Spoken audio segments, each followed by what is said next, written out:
সিবিআইয়ের পর এবার ইডি কয়লা আর গরু পাচার কাণ্ডে তদন্তে শুরু করেছে কেন্দ্রীয় সংস্থা আর সিবিআই ঝাড়খণ্ড পুলিশের কাছ থেকে তথ্য সংগ্রহ। সেই তথ্যের ভিত্তিতেই তদন্তে ইডি। গরু পাচার নিয়ে তদন্তে এবারে ইডি কয়লার গরু পাচার কাণ্ডে তদন্ত শুরু করলো কেন্দ্রীয় সংস্থা এনফোর্সমেন্ট ডাইরেক্টরেট সিবিআই ঝাড়খণ্ড পুলিশের কাছ থেকে তথ্য সংগ্রহ।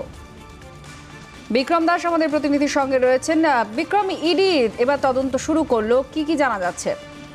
দেখো, তোমাকে জানাবো যে এর আগে সিবিআই এবং ইনকাম ট্যাক্স কয়লা এবং গরু কাণ্ডে আমরা জানি যে বিভিন্ন জায়গায় তল্লাশি অভিযান চালিয়েছে, রায় তথ্য সংগ্রহ করেছে এবং তদন্ত করেছে। সিবিআই ইতিমধ্যেই সতীশ কুমারকে গ্রেফতার করেছে ক্যাটেল কেসে এবং কয়লা কেসেও লালার খুঁজে তল্লাশি অভিযান চলছে, তারা এফআইআর করেছে। এবার কিন্তু এনফোর্সমেন্ট ডিরেক্টরেটও গরু পাচার কাণ্ড এবং কয়লা পাচার কাণ্ডে তারা তদন্ত শুরু করলো, যেটা আমরা জানতে পারছি। প্রিলিমিনারি এনকোয়ারি শুরু করা হয়েছে দিল্লির সদর দপ্তর এনফোর্সমেন্ট ডিরেক্টরেটের, এবং সেক্ষেত্রে আরো গুরুত্বপূর্ণ বিষয় হলো যে এই সংক্রান্ত নথি তথ্য তারা চেয়ে পাঠিয়েছেন বিভিন্ন এজেন্সির কাছ থেকে, বিশেষ করে ইনকাম ট্যাক্স, সিবিআই এবং ঝাড়খণ্ড পুলিশের কাছ থেকেও কিন্তু কয়লা সংক্রান্ত সেই তথ্য চেয়ে পাঠিয়েছেন। পাশাপাশি জানা যাচ্ছে যে এনফোর্সমেন্ট ডিরেক্টরেটের তরফে আগে যেরকম শুধুমাত্র কলকাতা ডিভিশন ছিল, এবারে কিন্তু ডিভিশন ভাগ করে দেওয়া হলো এবং কলকাতার জন্য একটি আলাদা ডিভিশন বরাদ্দ করা হলো এবং তার সঙ্গে সঙ্গে জেলার জন্য একটি আলাদা জোন ভাগ করা হলো। অর্থাৎ দুটি জোন করা হলো এনফোর্সমেন্ট ডিরেক্টরেটের তরফে, একটি কলকাতা জোন এবং আরেকটি ডিস্ট্রিক্ট জোন। ধন্যবাদ। বিক্রম দাস আমাদের প্রতিনিধির সঙ্গে ছিলেন। সাইবার প্রতারণার অভিযোগে জামতারা গ্যাংয়ের 3 সদস্যকে গ্রেফতার করল লালবাজারের গোয়েন্দা বিভাগ। ধানবাদ, বোকারো আর ঝাড়খণ্ডের অন্য একটি এলাকা থেকে 3 জনকে গ্রেফতার করা হয়। শ্যামপুকুর, জোড়াবাগান ও কালীঘাট থানায় ব্যাংক জালিয়াতির 3টি অভিযোগ দায়ের হয়। তদন্তে নেমে গোয়েন্দারা বুঝতে পারেন এই কাজ জামতারা গ্যাংয়ের। তারপরেই সেখানে টিম পাঠানোর সিদ্ধান্ত নেয় লালবাজার।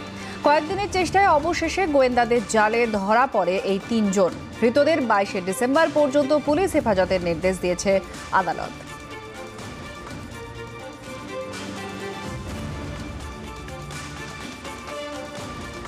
এবার নজর আমাদের খেলার খবরে।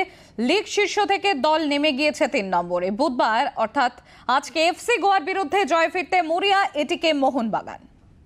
বুধবার গোয়ার ফতোদা স্টেডিয়ামে মুখোমুখি হচ্ছে এটিকে মোহনবাগান ও এফসি গোয়া। গোয়াকে হারাতে পারলেই লিগে মুম্বাই সিটি এফসির সঙ্গে যুগ্মভাবে শীর্ষে পৌঁছবে এটিকে মোহনবাগান। প্রথম 3 ম্যাচে পরপর জয় পেলেও পরের 2 ম্যাচে আটকে গিয়েছে সবুজ বেরুট ব্রিগেড। জামশেদপুরের কাছে 2-1 গোলে হারের পর হায়দ্রাবাদের কাছেও 1-1 গোলে আটকে গিয়েছে হাওয়াস বাহিনী। 5 ম্যাচে 10 পয়েন্ট নিয়ে এই মুহূর্তে লিগে তৃতীয় স্থানে আছে মোহনবাগান। অপরদিকে 5 ম্যাচে 8 পয়েন্ট নিয়ে পঞ্চম স্থানে আছে গোয়া। রয় কৃষ্ণা 5 ম্যাচে 4টি গোল পেলেও মোহনবাগান সেভাবে গোলের মুখ খুলতে পারেনি। একমাত্র এসসি ইস্টবেঙ্গল ম্যাচেই তারা 2টি গোল করে এবং বাকি কোনো ম্যাচেই একটির বেশি গোল তারা করতে পারেনি। মুম্বাই সিটি এফসি জামশেদপুরের বিরুদ্ধে পয়েন্ট নষ্ট করায় কৃষ্ণাদের কাছে সুযোগ থাকবে লিগ শীর্ষে যাওয়ার জন্য।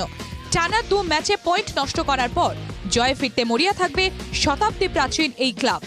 ব্যুরো রিপোর্ট, জি 24 ঘন্টা।